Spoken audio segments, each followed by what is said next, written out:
Welcome to Your Brand Amplified, the podcast where we interview marketers, publicists, and brands to learn their stories, what makes them tick, and tips and tricks that make a difference. This is Annika Jackson with Your Brand Amplified, and I am really excited to bring Jhana Li of Spyglass Ops to you today. One of the things that I think a lot of people fall down in when they are starting a business or thinking about it is operations. And there are so many ways that you can run operations now, whether it's remote teams, in-person teams. And Jhana has so much experience. So thank you for being here, first of all. Yeah. We don't often talk about the operational aspects or having that ops person on the show. So I'm really excited to dive into that with you. But before we get into that, I want to learn more about your backstory, because I've seen that you've been in education, you've been an entrepreneur, you have worked for companies in content, so many different areas, and you've also been a digital nomad. I have. And so I love all of these things, and I would love to hear how that journey got you into ops. Amazing. It's been quite a wild ride. So I will give the brief overview and then we can dive deep into whatever segment of the story you think is going to create the most value for this conversation. So when I went to college, I got my degree in international political economy. My first job out of college was for an international mediation business, a company that I believed so strongly in. I loved everything that they were doing and everything that they stood for. And a year into that job, the company went bankrupt and it totally exploded in my face. Oh my gosh. And it was such an important lesson for me to learn that you can have the best idea in the world about how you want to change things or make impact. But if you can't create a business, like a sustainable, scalable business vehicle around that, the idea in and of itself is not enough. You have to have the tactical execution to back it up. And so that really it really pivoted what I thought my career was going to be down this rabbit hole of business and how does business work. And at that time, I had just met a guy who was starting a business, which was very convenient for me. And so I really learned entrepreneurship through observation of him launching this business and growing and scaling this business every day.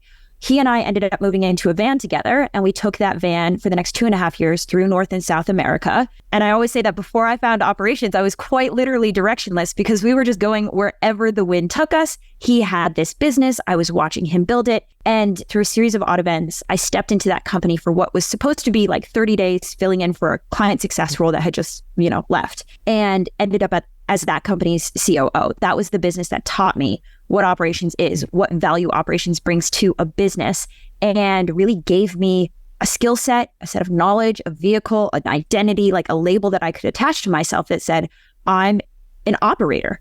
This is how I help businesses grow. This is my superpower, unlocking value and growth for somebody else. And that was the turning point for me. Yeah. Wow. And how long ago was that? And then you said you were in the van for 2 years, then you decided, okay, enough of van life for me. Yeah.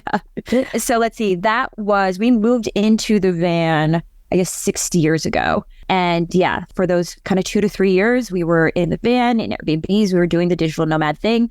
I loved it. It was also incredibly stressful. It was before Starlink was a thing. And so blazing down highways in rural Argentina trying to find service because you have to hop on a call in 15 minutes and the Wi-Fi just dropped out, right? So it was a high chaos environment for sure. And after 2.5 years, that was enough for me. I had wrapped up that chapter of my life. I was ready to have things like running water and a safe place to sleep every night and solid Wi-Fi connection. And so me and that partner also split. I settled down in Salt Lake City and that's where I am now. Nice. Yeah. Well, congratulations. So what led to then founding Spyglass Ops? And I understand you also have a method. Yes. You realize that is how people can implement these strategies that you work in to make their businesses more successful. Yeah. So that first COO role, I had absolutely no idea what I was doing, right? I was consuming books like crazy. I was working with amazing mentors and I was learning really, really fast. Where it really unlocked for me is my next opportunity was as COO and head operations coach for a coaching program that had hundreds of startups in it. And so these hundreds of startup owners were bringing me their operational gaps and problems every single day. And I was able to get so much data so quickly about what are the major pitfalls that prevent startups from being able to scale effectively, what does work when it comes to operational best practices and like setting businesses up for success. And so after a couple of years in that role as well, and really just gathering all of this data, I felt confident that actually I do know, like the patterns started to emerge, right? Started to create a clear picture. And so I took all of that data, that analysis, and I turned it into my company now, Spyglass Ops, and our Spyglass method, which is operations specifically for that online-based startup and the chaotic craziness that comes with it. And what are the systems? What are the team? How do we set that CEO up for success so that they can achieve scalable growth, but do so without becoming a bottleneck in their own company and to stall out their own success because they are unsure of how to scale effectively. Yeah, I love that because so much of what we do is digital these days. Yeah. And starting a digital company sounds really easy, but it's not necessarily, right? Yeah. It comes with its own unique set of challenges when you're not in an office every single day, being able to hold your team accountable and have, consistent check-ins with them and these sorts of things. So the digital operations is kind of a unique flavor for sure. Is there a specific type of digital business that you work best with or that you love to work with that makes your heart sing? It's an amazing question. What I have found after now applying this method within hundreds of businesses, so many different business models, is that it really is the same core best practices. And so we are able to work with any company so long as they have a digital tech stack that they are running their business off of, the same operations will apply. That being said, in terms of who I love to serve, we work with a bunch of agencies. We work with a lot of coaches and consultants and thought leaders. We've worked with e-commerce, with SaaS, but really the overarching characteristic, and we were talking about this before the show, Annika, of the people that I love to serve more than anybody else is entrepreneurs who are purpose-based, entrepreneurs who see their business as a vehicle for serving something bigger than themselves, their mission or their team or their clients. What that purpose is, I think is different for everyone, but I love working with the people who are really driven to create something magnificent and something that outlasts them because they're more than anywhere else. Operations becomes a deal breaker about whether they will ever be able to create that highest potential impact because it, by definition, is something that is bigger than themselves. Right. That kind of maps back to your first job out of college, right? Yeah. It was very purpose-driven, but they didn't have the system set up. Exactly. And I think even I remember when during the pandemic, like many people, I started my business because I was just getting so many client referrals from people and word of mouth. And so then I started hiring people virtually. The first person I hired was somebody I'd worked with. She is an operations person. She's amazing at creating SOPs and kind of taking okay, here's what I know we need, but I don't know how to put it together. And creating that. I would say there are other areas of business that I maybe didn't make the right hires or could have used somebody else to kind of look in and say, okay, here are other people that you will need or won't need. So do you help with that part of it as well? Because I mean, that is part of not just the SOPs and the systems, right? But all of this other stuff that we don't know we need or we don't know how to hire the right people. Yes, absolutely. It's actually where we start working with our clients for exactly that reason. So our entry point to working with us is actually a company-wide audit where my operators come into the business. They look at everything for a full week and we're diagnosing not just the operational gap, right? Do you have the right operator? Is that person, or do you not? Is that person missing key skill and knowledge gaps? But we're looking at the business as a whole.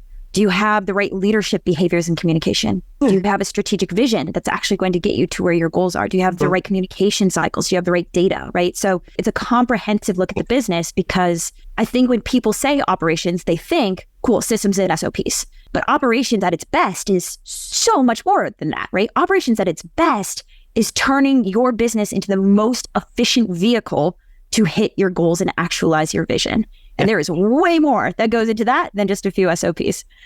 Absolutely. Yeah. I love that. And I think seeing that you've had success, you've worked with so many digital business owners and you've been able to build all of this data. Data is so important. Yes. On my side, storytelling, of course, right? Yes. PR and brand, you have to have storytelling and you have to have the compelling offer and the emotional connection with your prospective business partners or investors or donors or customers. Yeah. But you also have to have the data to back it up. Yeah. And a lot of people forget that piece or they have one or the other, or right, but they don't have it all in a comprehensive fashion. Or let me give you a tactical example of like how these two things can marry together really well, because operations at its best is supporting infrastructure, right? The operations is what allows the marketing team to be as effective as possible, or allows the sales team to be as successful as possible. In marketing, like we just did this in my business, I was realizing that I was not being consistent in my messaging to have the right, message in front of the right person and all the things that you're a genius at and help people do. So I took that and I was like, cool, how do I operationalize this? I had my team go back through client recordings, sale calls recordings, looking at the content that I've created and put it all into a board, a spreadsheet, and then collect data around which of this messaging resonates the most with our clients as measured by likes, comments, engagement, and conversion, right? So I operationalized the heck out of my messaging efforts, but the two married beautifully together. I was able to bring data that said, these are the common messaging angles that convert at the highest level and speak to our most qualified clients. And operations was a way for me to bring systems and clarity and visibility to that so that I could know I was saying the right things as opposed to just intuitively gut check that I hope I'm landing with the right people. We do that, but we call it brand sentiment analysis. Amazing. So same. It's very similar. Yeah. So okay, keywords are coming up in your media, whether it's social media or earned media or whatever it might be. What is resonating with your competitors, right? And so what are things that we can take from them, or what are things that we're, as a client, you're doing better than them? So that we can figure out those data points too. We don't get into the other side of it, but that helps us create better messaging. Right. Yeah, absolutely. Yeah. And you have a couple of different ways people can work with you. I know you've had some mastermind workshops, you have a Facebook group, and you also have training if somebody thinks that they have their ops person, but then you also can instill ops people into embed them into companies, right? Yep, absolutely. At the end of the day, our goal is to help just create the right operational transformation within the business. And so whatever that looks like, whatever that needs, right? When we get in, we do an audit. One of the big things we're looking for is who is the right operator that is going to be able to take this business to their goals and to the next level. If they have that person, which you'd be surprised, we oftentimes will find hidden operators within a team, right? Somebody who is an executive assistant or a account manager, right? They may not even be in an operations role, but they've got that specific operator DNA and lens that we look for. And we're able to go to that CEO and say, hey, just so you know, this person could be fantastic if you like them, trust them, and want to elevate them in this direction. In which case, we've got coaching programs. We can teach that person how to be world-class in the operations department at whatever level you need. That's an option. If we look and there is nobody on the team who is the right fit, including, which also happens, the person who happens to be in the operations role, right? Like we've had that uncomfortable conversation like, hey, that ops manager, not an operator, not the right role for them. Gosh. In which case we can help use our hiring funnel to bring that person in, or you can use our hiring funnel to bring that person in and close that gap yourself. Yeah. So from the perspective of somebody who's starting out in business, I would like to actually ask you a totally different question, which is, what are some of the things that you experienced that you wish you'd known when you were starting your own company? Yes, amazing. I will say the most contradictory thing right now, which is that when you are starting your business, like starting, operations are a distraction. Operations are not the thing to focus on, because what is there to systemize, right? There's operations is about taking something that works and make it better. But when you're starting a company, nothing yet works and you're in rapid trial and error to try and figure out what works. So keep your focus there, right? Keep your focus on acquisition and product. What is it that we sell and how is it that we sell it? Those are the only questions that matter, because until you can consistently acquire clients, nothing else, not that you don't have a business, right? So that is the only priority. Once you have dialed in that foundation, then we can get to operations. But if I was to tell myself as a starting entrepreneur, like what I could or should have done differently, I would tell myself to kind of bite the bullet and focus more on acquisition, because it was uncomfortable for me, right? Sales and marketing were hats that I never had to wear before as an operator. I found them very challenging. And I think I procrastinated doing the uncomfortable work of figuring out how to run those two departments of the business. And if I'd focused there faster, I would have grown faster. Yeah, I definitely think it's so much easier for all of us to focus on what we know, like our company. Yes. Right? 100%. Yes. But I do think operations has a place where like I did when I started Annika PR 3-4 years ago. And then it's morphed and I've joined other companies and done other things since then. But when I started that, I did hire somebody who I knew was good at social media, good at PR. PR was our core offering, obviously, Annika PR. Yeah. And then, but she was also good at creating systems and processes. But as I scaled up and started getting new clients and started going, I need to hire more people. I think if I then started operations at that point, I would have been able to see, well, how many people do I really need to hire? Yes. Because I ended up scaling really fast, ended up having a huge team of people, wanted to make sure that I was being equitable. So had people full time with benefits and then didn't really think about, am I making enough money for myself and my family? Like, do I really need this much staff? Am I doing, is it just because I feel like I have to make sure that they have enough work because I'm like the mother, hen or whatever. So I wish I'd known you then so that I could have figured out this process. Although I guess you weren't quite doing Spyglass ops as that company when I started that company. Yeah. So, But to your point, you're absolutely right. Operations very quickly goes from not necessary at all to absolutely game changing, right? Yeah. And it flips really, really fast as soon as you make the decision to scale. That's really where it starts to come in, right? When you're still just figuring things out, keep your focus in that creative space of how do we acquire clients and what do we offer them? But as soon as you're ready to start building a team around that, start building infrastructure around that, start scaling that up, operations is the deal breaker between how effectively, how frictionlessly, how much fun you're going to have while you do it. Like operations is the key there. And I've seen so many clients, like many of our clients are in the mid 7-figure range, and they are just now circling back around to operations, which is wild to me. But those CEOs are in so much pain because they have just brute forced their way to their point of success, and they have finally hit their limit, their burnout, their time and energy max. And they're like, all right, what's this operations thing? How do I get myself out of this hole? Yeah. My next question was, what kind of range are people in who you typically work with? Is it the 7-8 figure entrepreneur, small business? Do you work with people who are smaller? Yeah. So we start doing our best work with clients when they are in the mid 6-figure range. That's kind of where our services start. Because again, that is the revenue range where operations is now starting to come on the map and where it becomes an important contributor to your business. Where we do our best work is clients at that high 6-figure to mid 7-figure range. And we're helping operationalize the foundation they've created and help them scale up towards whether it's the 8-figure run rate or they want to create a lifestyle business, like whatever their definition of success is, we're going to reverse engineer the operations to help them get there. And I love that you just said reverse engineer, and 2 words, reverse engineer, and then also their idea of success. Yes. It's something else that we're seeing, right? We're, as entrepreneurs, you hear that you have to grind to have success. And I see a lot of people who are, quote, successful, who post online and say, I have cut out everything in my life. I don't drink. I don't go to the gym. I don't date. I don't watch Netflix. I just work because I want to reach this amount of money. And I'm like, that's not really quality of life. I mean, I'm also a single mom and I have animals and a partner. And like, I want to pour into those parts of my life because those are the important parts to me at the end of the day. Yes. But I also want to make a good amount of money, right? So it's a little bit of a push-pull, but you really have to meet people where they are and think about how to scale. And so I'd love for you to talk a little bit about how hiring people in ops, whether they're remote or, if you only help people with remote, do you help people with for a mix of remote and in-person? But then looking at their businesses and figuring out like how to map to their goals. Absolutely. It is the very first question that we ask our clients, right? When we sit down for that audit process is what do you want? How do you define success? Yes, for the business, right?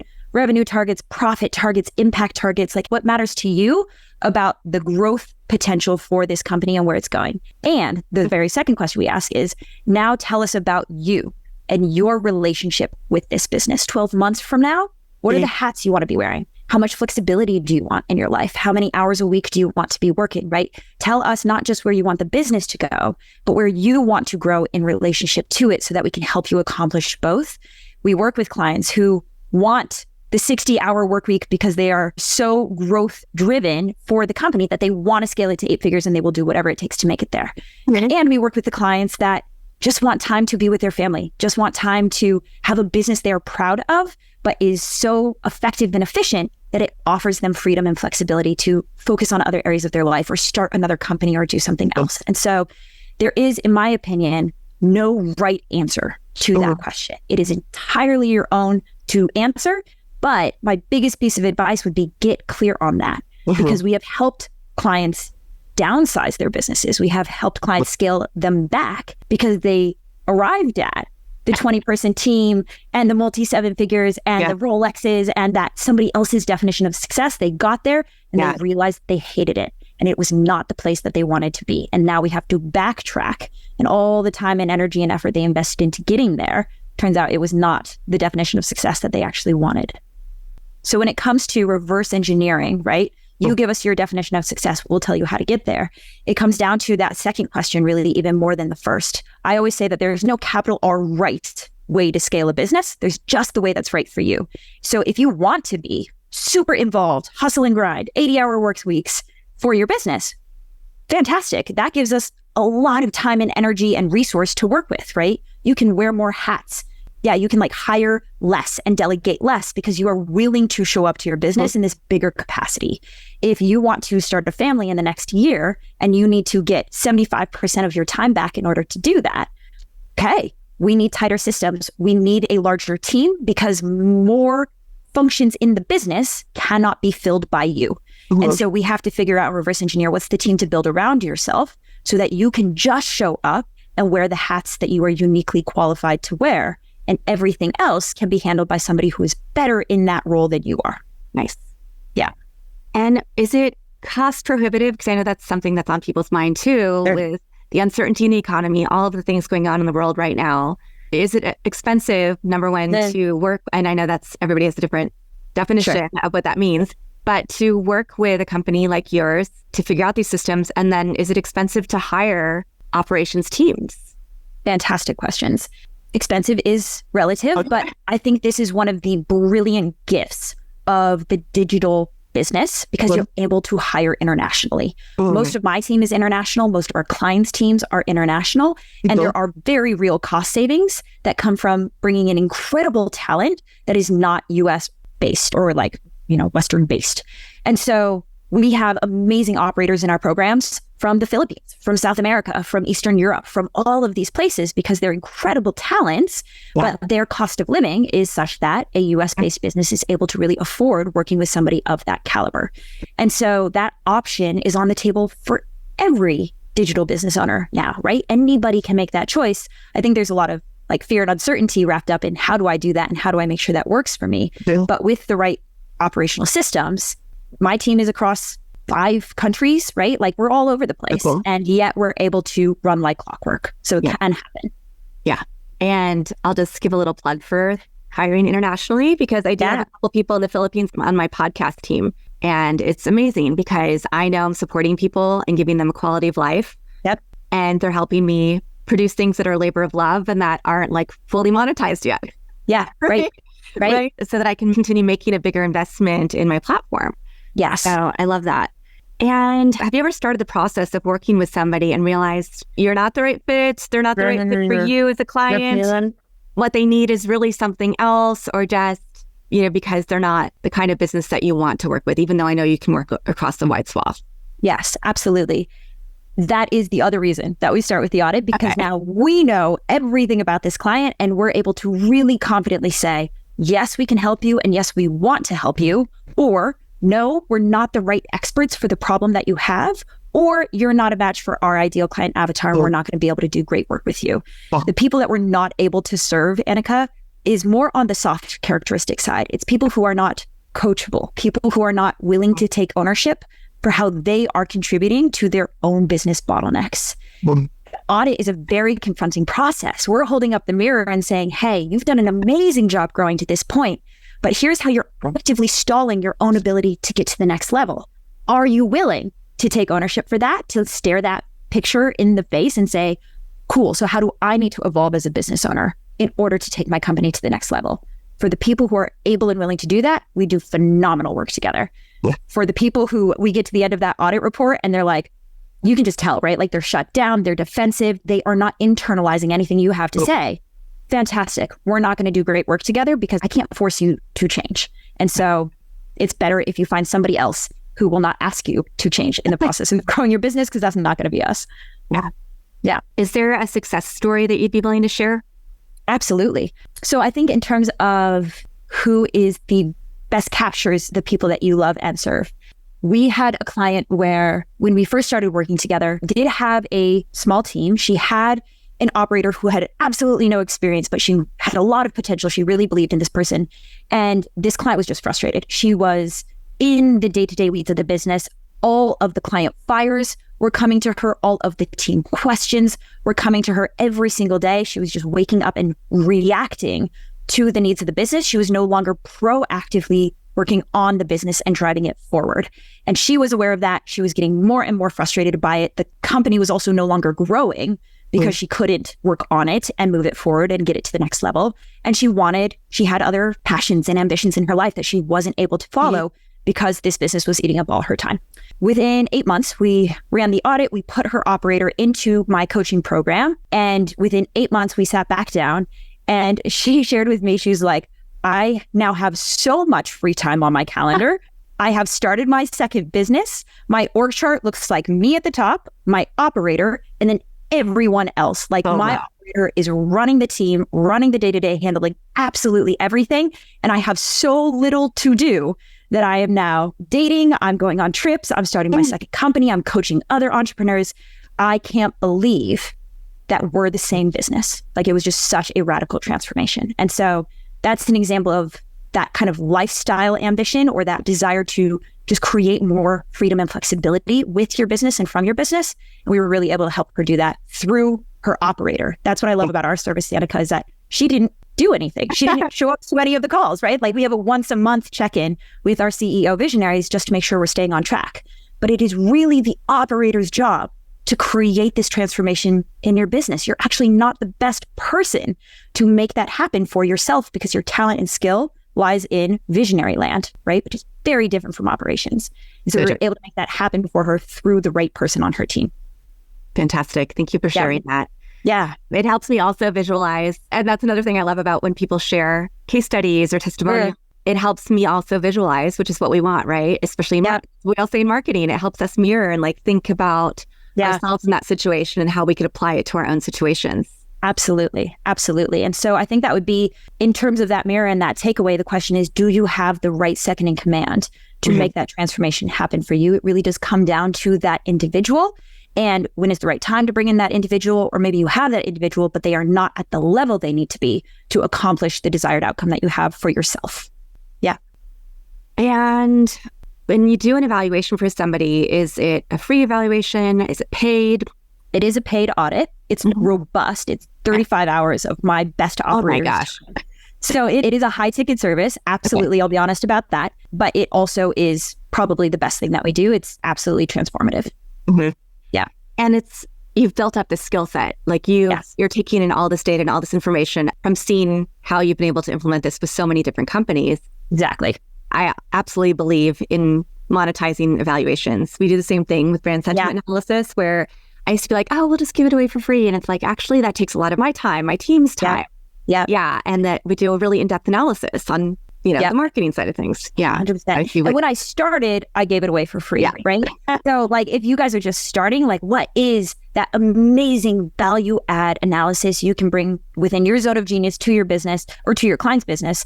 That is an incredible way to acquire your initial clients, because in our experience, you are telling them with absolute clarity, here's what your gap is, here's what your problem is. It becomes a total no-brainer for them to then work with you on the solution, right? So when I was just starting out, just me, I would run these audits for free. And that is how I got my initial clients. It's such a time-intensive process. And I came to realize it's such a valuable add to their business that even if they did nothing else with us, they're getting such insane value out of that. That is something that is worth monetizing. And in fact, your clients will take it more seriously when you monetize it, and they're going to take the advice that you give them more seriously because they have paid for it. Yeah. And then you also have your Facebook group where you do offer free to people, right? Yes. So maybe people can see how you work, get some tips from others, and then figure out what to do next. So in terms of the way that I am able to serve clients who are not yet at that, 7-figure run rate and above, Right. all of the same operational need is still there. Right. Our services are just not quite geared towards serving that smaller business owner. And so for them, we have our free Facebook group. I do weekly live masterclasses on operations and best practices. And so there's a ton of free value that helps smaller business owners start to implement their own operations within their company or their operator within their company and get them to that stage of growth where we're able to do amazing work together. Fantastic. Yeah. So what is the best way for people to follow you, find you, learn more about your systems? Totally. So I would say that free value add on Facebook is the best place to just get that ongoing support from me. You can follow me on Facebook, or our Facebook group is Spyglass Ops, and you can find us. If you feel like, I could really kick this up a notch and get some more hands-on support in all of this, check us out at spyglassops.com, and our ops inspections, those are our audits, are on there. Our coaching programs, our recruitment solutions are all on there. Fantastic. Is there one piece of advice that maybe we haven't covered or that you'd like to emphasize to anybody listening who's thinking about if they need ops, when the right time is? The best piece of advice, and the thing that I would just reiterate, is that CEOs and entrepreneurs are so amazing because we will outwork any problem. And we put so much pressure on ourselves to be everything that our business needs and be the best of what we can bring every day. And that's so incredible. And it ends up being a massive bottleneck as you start to scale. Because when you show up and you put the pressure on yourself to be everything for a business that is outgrowing you, you end up becoming the limiting factor. And in operations, that is more true than anywhere else, because most visionary founders I know are genuinely terrible operators, and they would be the first people to tell you that. And so my permission slip to the amazing, brilliant founder visionaries out there is that you don't have to crack your own operations. You are not the best person to do so. And in fact, you will get better results for your company if you are willing to hand that off to somebody who's uniquely suited to take that side of things and keep your focus where it should be, which is visionary founder work, driving the next wave of growth into your company and envisioning a bigger, bolder future and charging towards that. And so my permission slip to you is that you don't have to be your own operator. In fact, it is expensive and costly for you to try. And my invite to you is step back into your zone of genius and be willing to build out the team with their zones of genius that can support you and can support your vision. Fantastic. Jhana, thank you so much for being here and for sharing this. It gets me excited to think about the future and to think about my own business and who else I can share this information with and who else needs to be in your online group, at least ready. So I'm really looking forward to diving into that group and sharing it with people. Thanks, Annika. Of course. And I wanted to see, do you have a quote or a mantra, some words of wisdom that you live by? I do, actually. My favorite quote, and this applies to myself as well as to my team: we are not the highest version of ourselves that we can imagine. We are the lowest version of ourselves that we can accept. Oh. And so if you want to create a different result, if you want to up-level yourself, your team, get the highest levels of performance out of anyone in your life, the solution is not aspirational. It's not to hope and wish and dream bigger for them.